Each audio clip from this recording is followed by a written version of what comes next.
Assalamualaikum sahabat Wiseman. Saat ini tim negosiasi Indonesia sedang melakukan negosiasi ke Amerika. Mereka mengemis istilahnya Presiden Trump agar tarif masuk Amerika diturunkan. Mereka akan mencoba melakukan apapun keinginan Amerika asalkan tarif diturunkan. Apa saja tuntutan Amerika terhadap Indonesia antara lain peningkatan impor produk Amerika oleh Indonesia, kemudian penurunan tarif impor untuk produk AS, kemudian penyederhanaan prosedur non-tarif, dan insentif bagi perusahaan Amerika Serikat. Penyesuaian kebijakan TKDN, yaitu tingkat komponen dalam negeri, ya. Jadi mereka itu menginginkan agar TKDN ini, program TKDN ini dihapus. Mari kita lihat dampaknya bagi ekonomi Indonesia manakala memenuhi tuntutan Amerika. Kalau tingkat komponen dalam negeri atau TKDN dihapus, lalu ditambah dengan pembebasan fiskal seperti layaknya di Vietnam atau pemberian insentif besar-besaran kepada perusahaan Amerika di Indonesia, maka kita bisa benar-benar melihat awal kehancuran mimpi Indonesia Emas tahun 2045. Mari kita uraikan secara sistematis, yaitu skenario kehancuran mimpi Indonesia Emas. Yang pertama, industrialisasi lokal mati sebelum berkembang. TKDN adalah alat utama negara berkembang seperti Indonesia untuk membangun kapabilitas industri nasional. Jika TKDN ini dihapus, maka proyek besar seperti infrastruktur, energi, pertahanan, dan teknologi akan dikuasai oleh barang atau jasa impor. Pabrik-pabrik lokal, juga UMKM dan industri perakitan tidak akan tumbuh karena tidak ada insentif untuk memakai produk dalam negeri. Akibatnya Indonesia menjadi pasar bukan lagi menjadi produsen. Yang kedua, investor asing menghisap tanpa meninggalkan jejak. Bila perusahaan-perusahaan Amerika diberi insentif fiskal besar-besaran, misalnya pembebasan pajak, dapat lahan gratis, izin ekspres, maka akan masuk cepat. Tapi juga melakukan ekspansi cepat, tapi juga bisa keluar cepat tanpa tanggung jawab jangka panjang. Transfer teknologi tidak terjadi karena tidak ada insentif regulasi yang memaksa mereka berinvestasi di sumber daya manusia lokal. Belum lagi kerusakan lingkungan yang akan ditimbulkan. Yang ketiga, kemandirian ekonomi gagal total. Dalam visi Indonesia Emas tahun 2045, kemandirian ekonomi adalah syarat utama. Tapi kalau barang dipasok dari luar negeri, teknologi dari luar, sumber daya manusia lokal tidak digunakan, keuntungan dibawa ke luar negeri atau istilahnya repatriasi laba, maka Indonesia hanya menjadi tempat numpang cari untung, bukan pusat pengembangan ekonomi berdaulat. Yang keempat, defisit ganda dan ketergantungan permanen. Tanpa TKDN dan dengan insentif fiskal berlebihan, penerimaan negara dari pajak akan turun, sementara impor akan naik gila-gilaan. Terjadi defisit perdagangan naik, utang bisa naik karena kekurangan penerimaan. Ini menciptakan defisit ganda atau current account dan fiskal, seperti yang dialami oleh banyak negara berkembang sebelum krisis. Yang kelima, sumber daya manusia lokal menjadi penonton. Jika tidak ada TKDN dan tidak ada kewajiban melibatkan tenaga kerja lokal, maka lulusan politeknik, lulusan universitas teknik, akademi industri tidak dapat tempat kerja. Skill lokal tidak berkembang. Terjadi frustasi sosial, kemudian rawan ledakan pengangguran intelektual. Yang kedelapan, ketimpangan ekonomi akan melebar. Hanya segelintir elit yang akan menikmati kerjasama besar dengan perusahaan asing. Sementara masyarakat bawah hanya dapat barang impor murah, tapi tetap konsumtif. Pekerjaan kasar dengan upah minimum, dan mimpi naik kelas menjadi negara maju yang semakin jauh dari kenyataan. Yang ketujuh, nasionalisme ekonomi runtuh. Dalam jangka panjang, generasi muda akan kehilangan rasa percaya diri terhadap produk lokal. Masyarakat jadi mental konsumen, bukan kreator. Nasionalisme bergeser dari membangun bangsa menjadi mengagumi asing.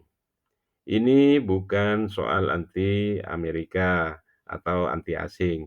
Ini soal keseimbangan dalam negosiasi dan perlindungan jangka panjang terhadap kedaulatan ekonomi, khususnya ekonomi nasional. Kalau Indonesia tidak hati-hati dalam negosiasi ini, Indonesia emas hanya akan jadi jargon kosong yang dikubur oleh banjir produk luar dan hilangnya kemandirian ekonomi. Kalau Indonesia memutuskan untuk menghentikan negosiasi dengan Amerika karena dianggap merugikan jangka panjang, maka memang akan ada konsekuensinya. Tapi di balik risiko itu ada peluang besar untuk membangun jalan kemandirian ekonomi. Mari kita bahas dua sisi. Kita bahas dampaknya dulu, satu sisi ya. Yang kedua adalah strategi perlawanan dan pembebasan ekonomi dari Amerika. Kita bicara tentang dampaknya jika Indonesia menghentikan negosiasi dengan Amerika Serikat. Yang pertama, akan ada tarif balasan Amerika akan berlaku. Produk Indonesia misalnya tekstil, karet, furnitur, elektronik akan dikenakan tarif tinggi. Seperti yang disampaikan Amerika 32%, bahkan lebih di pasar Amerika. Karena ternyata pengusaha Amerika juga menginginkan tarif yang di Indonesia dibebankan kepada pengusaha Indonesia juga. Akibatnya, ekspor ke Amerika akan menurun drastis. Industri padat karya bisa kehilangan pasar, dan juga PHK bisa terjadi di sektor-sektor ekspor. Dampak yang kedua, tekanan terhadap rupiah dan inflasi. Jika ekspor turun, maka devisa menurun, rupiah akan melemah. Barang impor lebih mahal, kemudian inflasi akan meningkat. Yang ketiga, investor asing bisa menahan investasi. Amerika bisa mempengaruhi iklim investasi lewat jaringan globalnya, seperti WTO, IMF, dan Bank Internasional, yang kita rasakan sekarang ini. Investor dari negara barat bisa menunda ekspansi karena dianggap tidak bersahabat. Lalu bagaimana strategi kita untuk meminimalkan dampak dan menuju kemandirian ekonomi tanpa negosiasi dengan Amerika? Yang pertama, kita melakukan diversifikasi industri dari tekstil ke makan bergizi gratis. Makan bergizi gratis ini kan programnya Pak Prabowo. Dalam konteks kemandirian ekonomi dan pembalikan ancaman global, makan bergizi gratis ini justru bisa jadi senjata strategis negara, terutama kalau dikelola bukan sekedar sebagai program sosial, tapi juga sebagai penggerak ekonomi lokal atau penggerak industri lokal. Yang kedua, perluasan pasar non-Amerika. Gencarkan kerjasama perdagangan dengan negara seperti India, China, Afrika, Timur Tengah, ASEAN, Amerika Latin, ya, agar pasar Indonesia itu tidak hanya tergantung kepada Amerika, tetapi meluas ke mana-mana. Bangun blok dagang Global South, yaitu kurangi ketergantungan kepada Amerika, gunakan sistem barter atau perdagangan bilateral berbasis mata uang lokal. Contohnya misalnya perdagangan Indonesia dengan India, pakai rupiah dan rupiah. Yang ketiga, percepatan kemandirian energi. Dorong produksi lokal, misalnya bioenergi, seperti biodiesel dari sawit, bioetanol dari singkong, energi biomasa, kemudian EBT yaitu PLTS, PLTB, panas bumi, dan hidro. Konversi kendaraan dari bensin sekarang ke EV, yaitu kendaraan listrik atau motor listrik lokal. Jika ini serius, kemandirian energi bisa tercapai dalam 7-10 tahun dengan investasi dan komitmen yang serius, sehingga kita tidak lagi tergantung kepada Amerika. Yang keempat, lakukan hilirisasi industri. Industri masa depan jangan hanya ekspor nikel mentah, batu bara, sawit, ya, karena kita harus punya pabrik baterai EV ya, atau smelter aluminium, pengolahan kimia dasar. Perkiraan saya ini butuh waktu 5-7 tahun tergantung sektor, dengan dukungan riset dan infrastruktur tentunya. Yang kelima, program penyerapan tenaga kerja pasca PHK.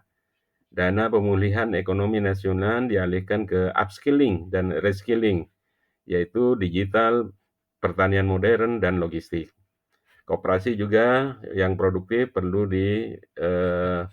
dikembangkan. Kemudian lakukan proyek padat karya, beri insentif ke pelaku lokal yang menyerap bekas karyawan yang kena PHK, yang sektor ekspor, beri insentif ya.